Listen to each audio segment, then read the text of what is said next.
He is 100% worth it. He takes it to another level. Oh my God, I just fell in love with it. Thanks so much, Jay.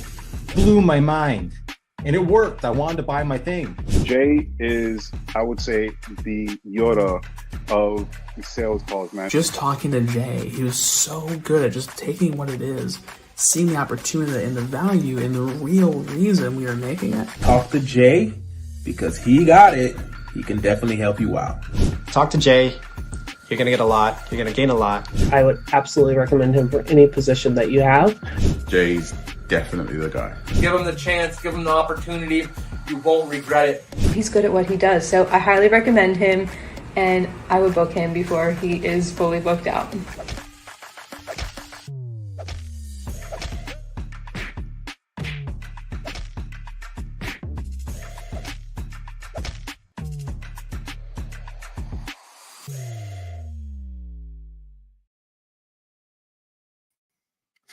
Welcome, Sales Ninjas, back to another episode of the Sales Ninja Show podcast. Happy New Year and welcome to 2025. This is our very first episode of 2025, so I'm super excited to introduce an incredible guest, a lead generation expert on LinkedIn who's been shaking up the game from his base in New York City with 13 years of hands-on experience across every role in the lead generation world, from SDR to head of marketing. He's seen it all. And he's here to share how businesses can ditch outdated spray and pray sales tactics and instead focusing on building real relationships and delivering real value. Now, fully dedicated to his LinkedIn-centered lead generation program, he's on a mission to help entrepreneurs and sales professionals just like you and myself to unlock the true potential of LinkedIn to transform their sales results. So get ready, get set for a conversation packed with actionable insights and fresh perspectives. So please join me in welcoming Loris Cacchione.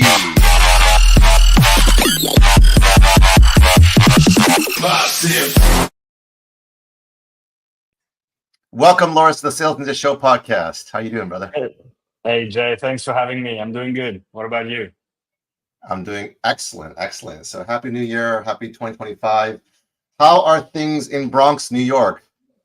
Yeah, New York is cold, man, right now. Brooklyn is like, I think I still, even if I live in the US, I still think in Celsius degrees. It's like minus. I'm in Celsius, so I'm okay with that. Perfect. We're like at a minus 10 to 15 right now. So yeah, okay. Pretty cold. But you know Canada, so you know cold too. We're the similar, if not colder, because we're north of you guys. It was minus 18 yesterday, so it was really cold. But Bronx, I've been to New York many times, and it's actually one of my favorite cities because of the diversity. The food, the people, the metro. I don't know what you call it. The subway system is so sophisticated and so amazing. It's a place of just so many possibilities. And Toronto, I feel like, is the same way. So what made you land in New York City, and where did you come from, and where did you grow up? So I actually grew up in France, and New York has been a dream for a while. I visited for the first time in 2014 with my now wife, then girlfriend. We came twice, like 2014 and 2015, and we're like, oh my God, I wish someday we can live here. Like that was a dream, but that was a far away dream at that time. So we thought actually of moving to Canada to get closer to New York. But life has a way to throw you curveballs. And right when we thought about moving to Canada, we got an opportunity to move to Morocco, actually. So very different vibe. Different weather too. And we actually moved to Morocco, spent 3 years there building businesses there. Also lead generation, SDR business, basically. And that's actually that business that led us to New York in 2019. We came here, it's a weird plan, but we came here to start another SDR business for a French company with French-speaking New Yorkers. So it was a very niche business, but that's what brought us here. Wow. Okay. So, Morocco for 3 years doing, did you say a BDR or SDR business? SDR. Okay. Now, is that still there, or are you still running that? Yes, actually, the company's still there. I distanced myself a bit from the daily tasks. I mostly consult now for them, and we set up a whole like management system and team. So they took over when we moved here because we couldn't, with the time difference, we couldn't really handle every daily task. But we always keep an eye on it. Yeah, for sure. Okay, so I just want to back up a little bit because for our audience who is listening either to the live or to the podcast replay, some people may not understand some of the vernacular that you and I are using. I mean, we know it because we've been in the setter and closer space. SDR, BDR, what does that mean? SDR, sales development representative. So basically setters, appointment setters. So we actually hired people that were doing cold outreach and offer appointment with our sales team. It was for real estate investment purposes at that time. Yeah, basically SDR is a person doing cold outreach to set up meetings for our sales teams. Okay, great. Now, a lot of people who are listening in the audience are either high-ticket coaches, online entrepreneurs, digital agencies, and they probably are interested and may even need your services. How can an SDR that you have trained and you have installed in their business make a difference, number one? And how are they generating leads for that business? So actually, I don't use that for my own business. SDRs, the SDR business we founded in Morocco was dedicated to a French real estate company, the one I used to work for actually in France. But it was really pay and spray, cold outreach. So it's not something like, it's actually why I built my LinkedIn lead generation program, because cold outreach, spray and pray, no real relationship building. That was not the way I see sales. To me, sales is all about building relationships, delivering value, building trust. And so that's why actually I moved away from the SDR business to build a lead generation program centered on LinkedIn. Because to me, LinkedIn is the best platform to do that. It's at its core values, LinkedIn is all about valuable content and genuine relationships. So that was the perfect fit for me. So right now you pivoted from the SDR business to helping people create content and generate leads. Is that what you said? Yes, mainly it's there's more to that, but yes, that's the main idea. So on your LinkedIn profile, it says that you turn LinkedIn into a lead generation machine. I guess I'm guessing that's your program, which is 6 weeks, 100+ lead generation trainees that you've trained, I guess, with over $80 million in revenue generated. That's all across my career. So that's not like the program. I twisted it a bit lately, the past few months. But yeah, those numbers are every lead generation trainees I've had in the past 13 years. And obviously the revenue we together generated. Yep. Yeah, amazing. Those are some big numbers that you put on the scoreboard. So when you are training over 100, I don't know if you call them SDRs, appointment setters, how many people are you training at a time? Like, is it like 1 and 2, or is it like, groups of 20? What was the format? How did you do that? There have been different waves of recruiting, but the biggest, I think, training at one time I did was probably 15 people. And then it depended on the needs. Like if we're looking for 3 people, I'm gonna recruit only 3. But when we took bigger leaps, at one point we trained 15 people at the same time, and then it was most of the time it was like, let's say between 3 and 6, 7. Okay. And when they're, let's say, you're training these people and you're, I don't know, I guess you call it recruiting. Are you looking for people who have like SDR appointments that are experienced? Or are you looking for people who are newbies who are hungry? I can go with both. I'm a big believer in personalities, and I think it's important in the SDR business.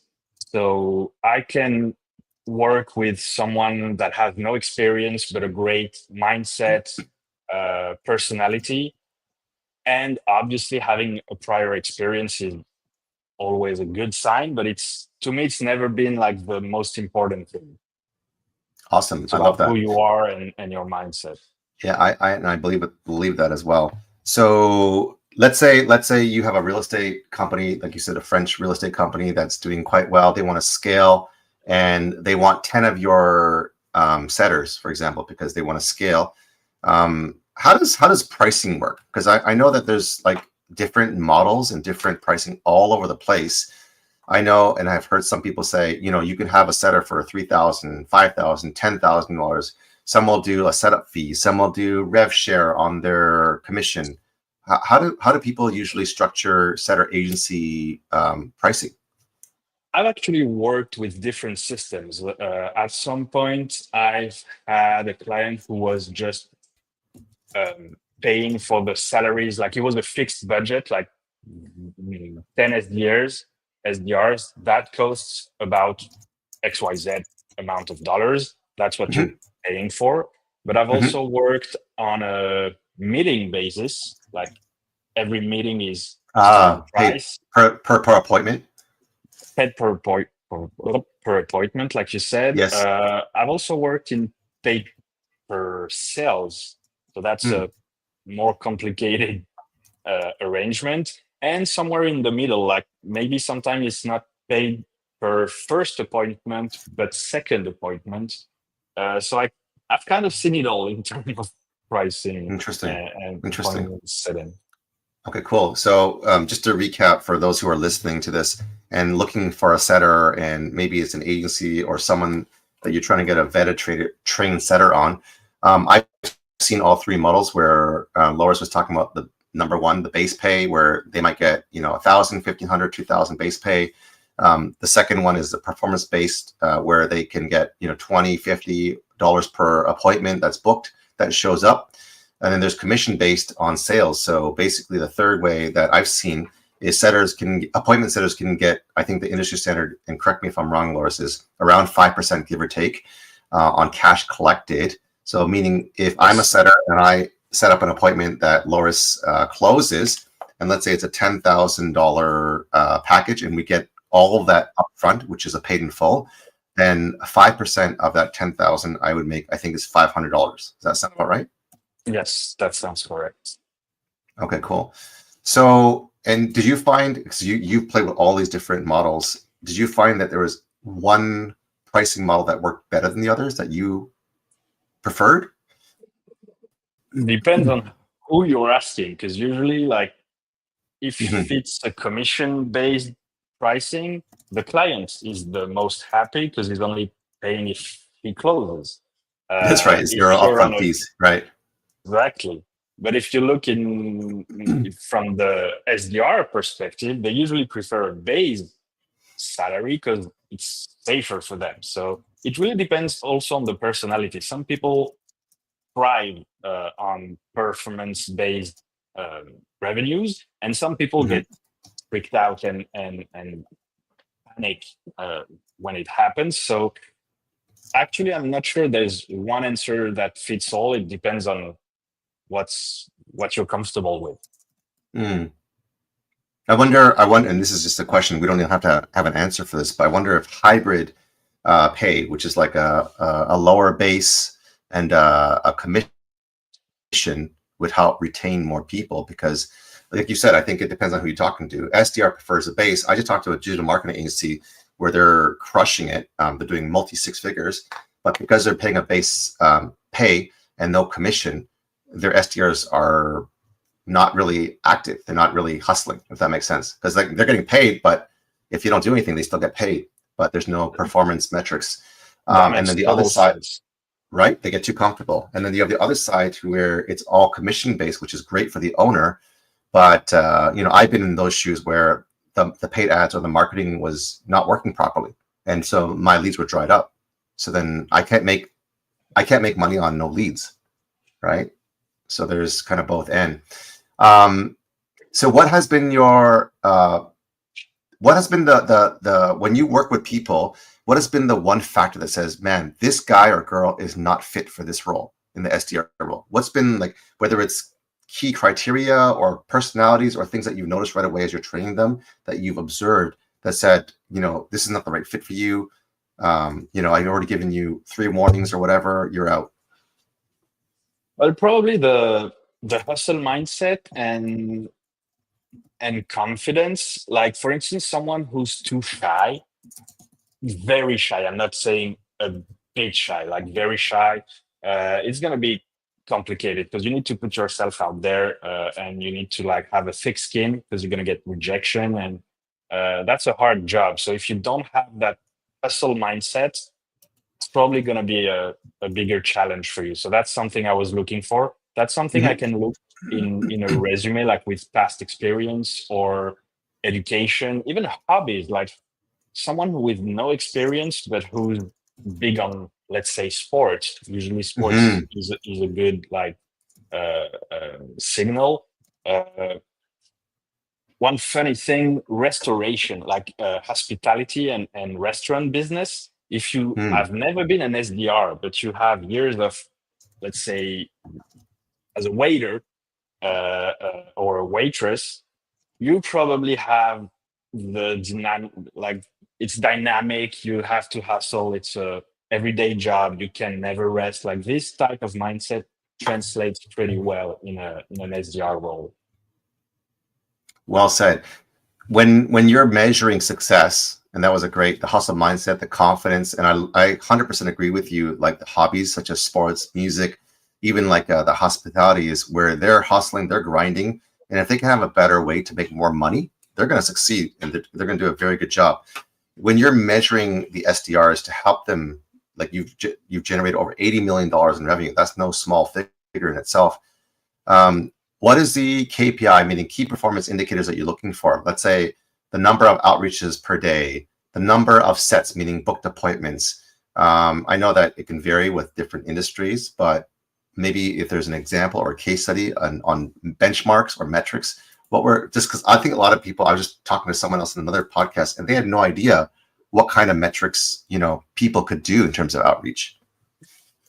Well, actually, we were very data driven. The French real estate company we used to work for, and that stayed with me. So at first, yes, you would check. I'm going to call this basic numbers. No offense on those numbers, but the number of calls or the number of appointments you set is, to me, it's just a first indicator. Then I need to dig deeper into why you get these numbers. And then you're going to get down to conversion rates. Like, okay, maybe you set more appointments than your colleague, but you spend way more time and way more calls and way more prospects to generate those appointments. So maybe, yes, you have bigger numbers in the end, but budget-wise and company-wise, you might not be the most effective team member. So I always try to dig deeper into conversion rates and see, okay, you had 100 calls yesterday and set up 5 appointments, let's say. Your colleague right there, he only set up 3 appointments, but he did that in 20 calls. So I want to hear from him and I want you to learn from him. I love that. So the quality over quantity and trying to understand why they're getting more efficient and effective. Exactly. But in the end, it's all about like cost and revenue. So for the client, it's not just how many leads you brought us. It's also how much did it cost us to bring these leads. And so that's why I always dig deeper into like numbers and conversion rates, and I don't stick to just volume and quantity. Awesome. So we have a couple of people that are watching the Sales Ninja Show podcast. I want to give a shout out to Jay Ma, and a shout out to Alexander. So these guys are doing amazing work in the digital marketing space. That's Jay. Alexander is doing great work with Dan McSweeney in the YouTube marketing space. So thank you guys for tuning in. If you guys have any questions in the interview, please feel free to ask Loris, and we'll try to put them up on the screen. I do have a question for you regarding the KPI metrics. Do you have a case study where you can show, because I mean, $80 million and 100 people that you've trained, what is maybe a success story that you can break down? Like, you know, if a company went from 0 to million, they put in 2 or 3 setters, they had 1 closer. This is the number of leads that they were getting per month, and they were closing at 25%. Their ticket price was 10,000, so they were able to scale from X to Y. Do you have something that you can share that can help enlighten us? Yeah, I need to dig deeper because that starts to be a while ago now. First of all, $80 million, it seems very big as a number, but remember, it's real estate, so every sale is a big sale. So yeah, that's so true. That helps getting big numbers when you're in that kind of industries. But yeah, basically, the French real estate group, we started with, like, I'd say 8 appointment setters in France, 1 small office, and that's why we offered the solution to move to Morocco, because we could have, like, Morocco is a French-speaking country, but the average salary is lower than in France, so we could have more people for the same budget. So we went there and we grew the company there in Morocco from, I'd say, 5 people at first to, I think we went up to 30 people at some point. Only appointment setters. The closers were still in France. The sales team is only French representatives. But yeah, Morocco, we started like very small and grew organically. There's one story I always like. One of the guy we recruited in Morocco, Yassine, who's become a good friend of mine. He was at first he came from the hospitality business. He worked in restoration before. There you go. Started with us with not that much confidence because it wasn't his world.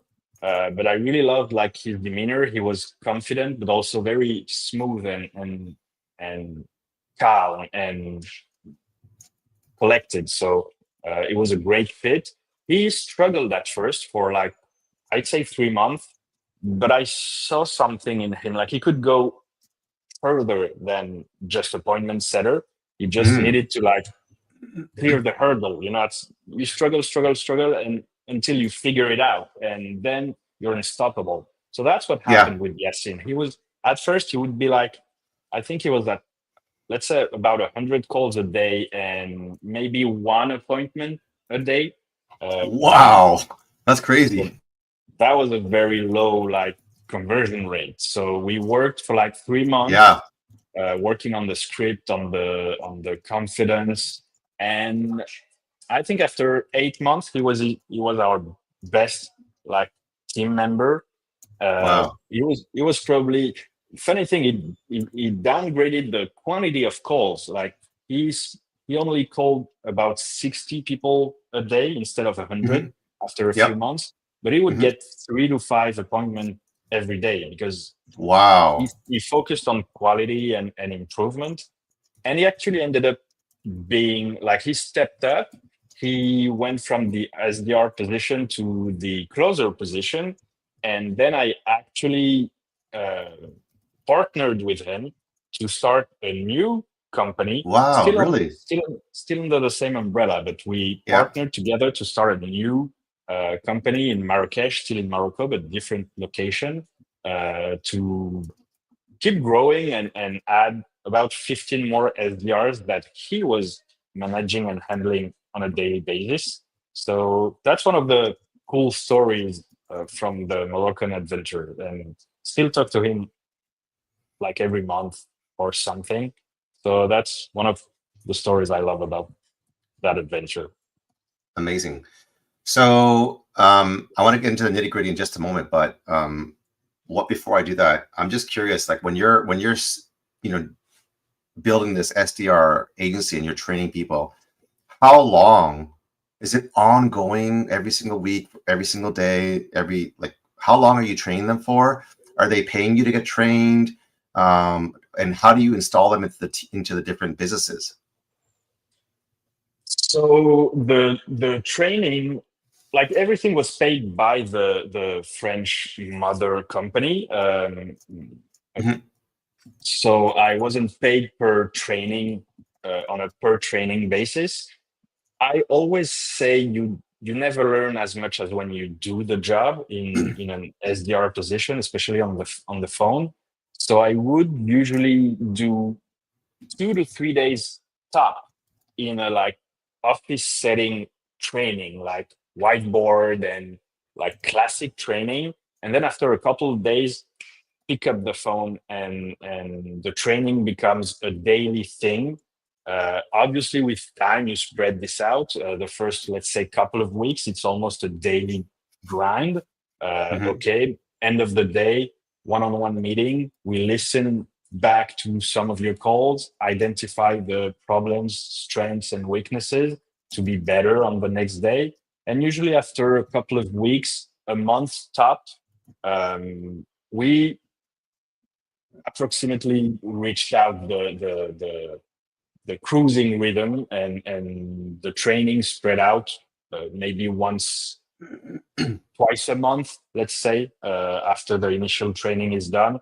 But you always want to to me, it never stops because you can sleep, you can forget, you can take bad habits very quick on the phone. Skip a couple of sentences in your scripts or add a couple of sentences in your script, and you can sleep very quickly. So it's always good to get back to the training room and make sure everything is on point. Awesome. So now with your 6-week program, is it a live training or is it a digitized course that people can learn asynchronously? How do they do that? So the program is a one-on-one coaching program. It's fully remote. You don't need to move to New York so I can train you, and even if I highly recommend it. No, but more seriously, after all these years of SDR, cold phone outreach, pay and spray, I was like, this is not how I want to do sales. Like, I want to do sales in a more human way, delivering more value, building relationships, something more fulfilling on a daily basis for me and my clients. So I built up that training in that exact purpose. So it's a 6 weeks program because to me there are 6 big themes. Let's say I want to cover 6 big skills, let's say, that I want to cover. So you, at the end of the training, you're fully ready. You have everything you need to start a business on LinkedIn or grow your business on LinkedIn, whether it's obviously profile optimization, but also content creation, engagement, outreach, all the systems you need, because I'm a big believer in systems. I think to be consistent and efficient, you need good systems for your content, to track your leads. So I've built a Notion CRM, I've built a Notion content creation generator. I've built systems that I deliver to my clients too. So by the end of the coaching, they're fully equipped. They have my whole system, the whole course material, and it's all happening in one-on-one session. I don't leave them out in the wild. We go hand in hand for every step. Amazing. So I might be getting the vernacular wrong here, but in practical sales tips, because in the Sales News Show podcast, we always want to have a gold nugget. I mean, you've shared so many different things with your stories and, getting those reps in. Was there a way that you could share a sales tip or a lead gen tip that could actually help people get their next sale, get their next lead to sale? Was it a video? Was it a LinkedIn content strategy? What is one practical way that someone can listen to this and say, Loris, I've taken this action of the strategy that you've given me, and I've actually gotten a lead to book a call to generate a sale? So the one thing, if there was only one, it would be great. If there was only one, it would be start as many conversations as you can. There's no beating around the bush. You won't get sales if you don't talk to people. You won't get sales call even before thinking of closing. But basically, my idea is you want to sign clients, you need to book sales calls. You want to book sales calls, you got to start conversations and pivot to book a sales call. Obviously, there's more to it because once you start conversations, your prospects, to me, there are always two things they're going to do. They're going to check your profile and your content. So these are important pieces you want to work on. But if you had one thing to take away from this, start as many conversations as you can. Genuine conversations, not slap pitching conversations. Just like talk to people, learn their pain points, focus on helping them and delivering value. Don't focus on selling your product, focus on helping others, and your product will sell automatically. Okay. So I know for you and I know what that means, but there's other people that I've talked to that said, I get what you're saying. I have no idea how to start that conversation. What is an example or a framework or maybe, something that you've used over and over again in terms of, hey, if you said this, so, hey, first name, and then if there was a message framework, what could you give someone? Yeah. Because a lot of people actually are awkward with conversations and go right to the pitch slap because they don't mean to, but they just happen to do that because most people are not good at sales and not good at lead generation. Of course. I can share the first message to me is the most important.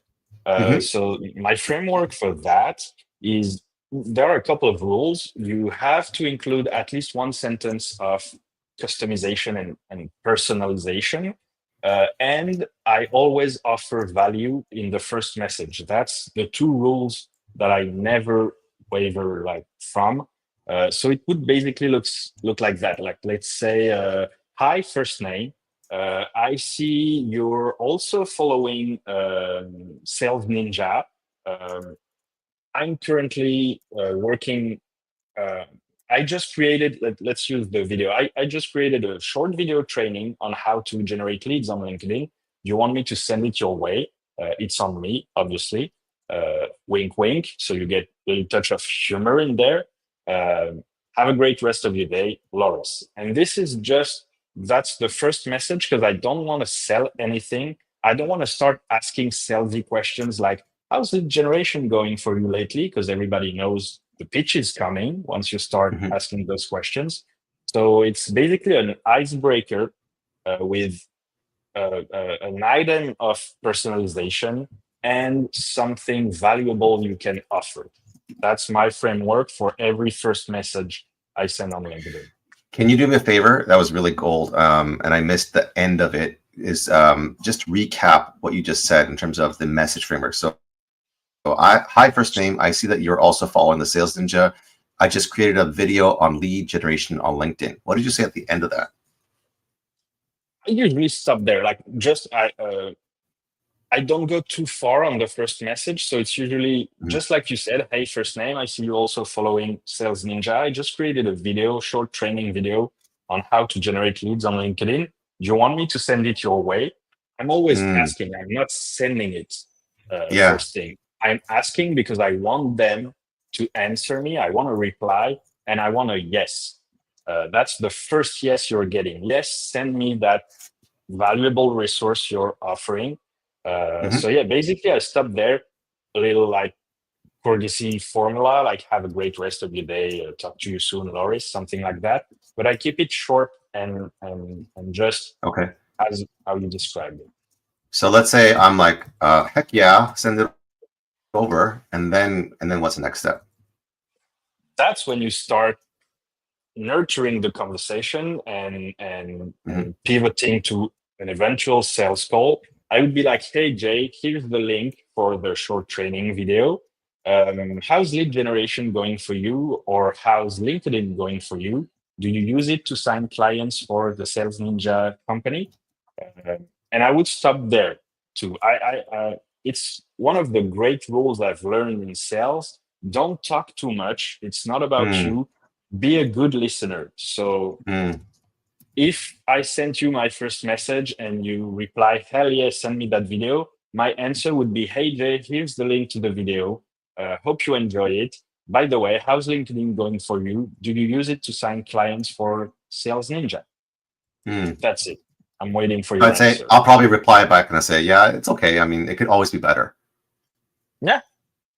It's all that's a great, like, because now we start talking.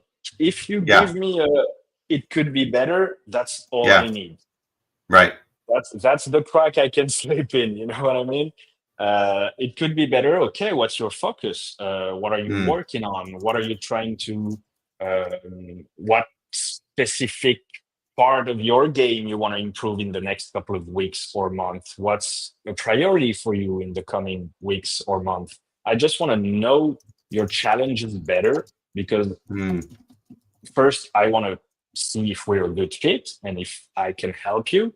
And if you give me something that tells me I can help you, that's when I'm like, you know what? I run a 6-week lead generation training program that will give you everything you need to start generating leads on LinkedIn and generate leads at scale on LinkedIn. Is that worth a chat? Want to hop on a call, a 15-minute call to discuss it further and see if it would be a good fit for you? It's always about you.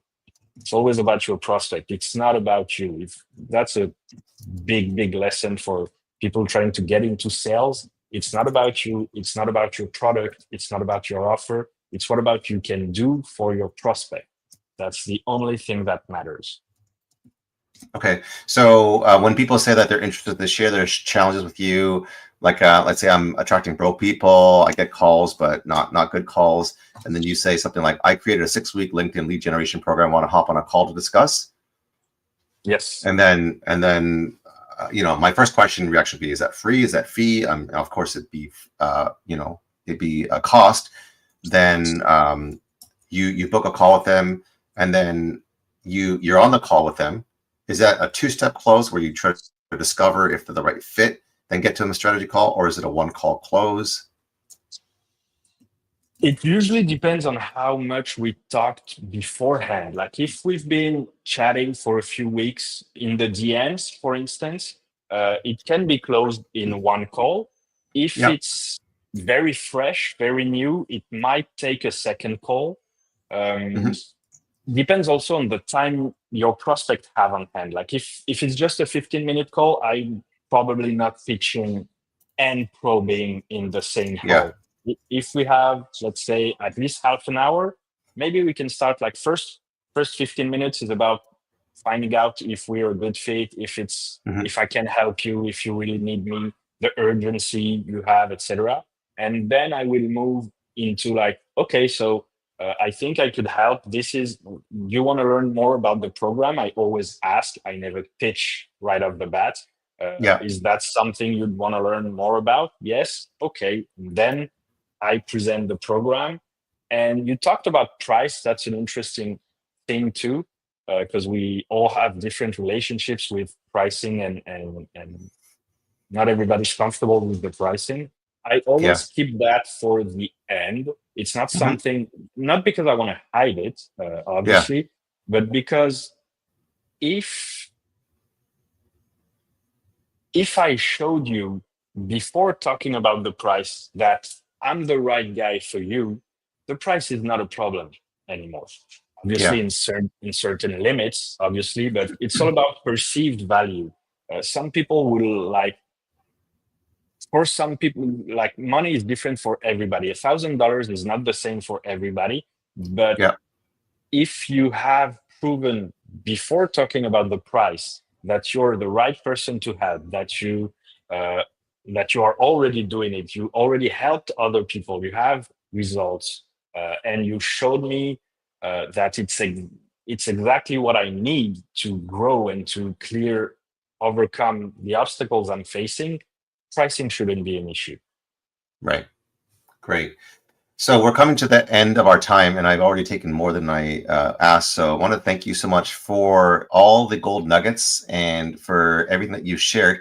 I want to close with the free gift that you are giving to my audience. Can you explain what that is?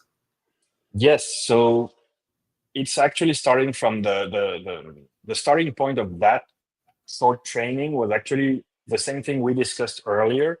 I started with, okay, you want to sign clients on LinkedIn. We start from there. What do you need? Step by step, what do you need to make that happen? So I'm explaining every step you need to clear in a short, concise way.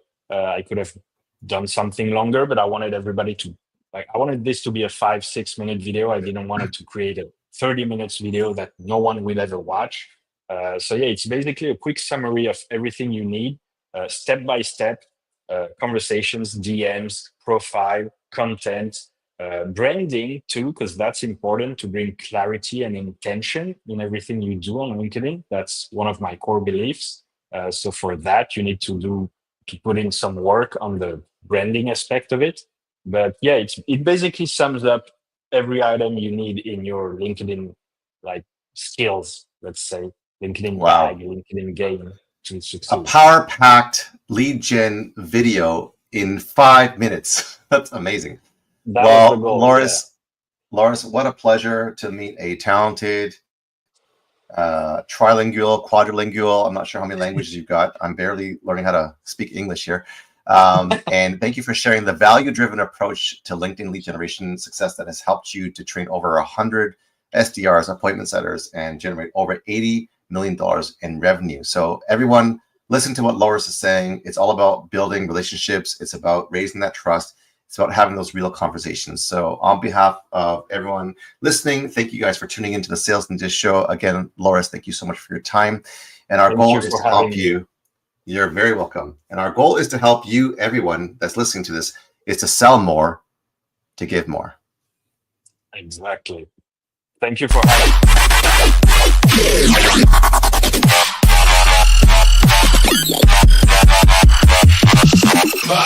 me.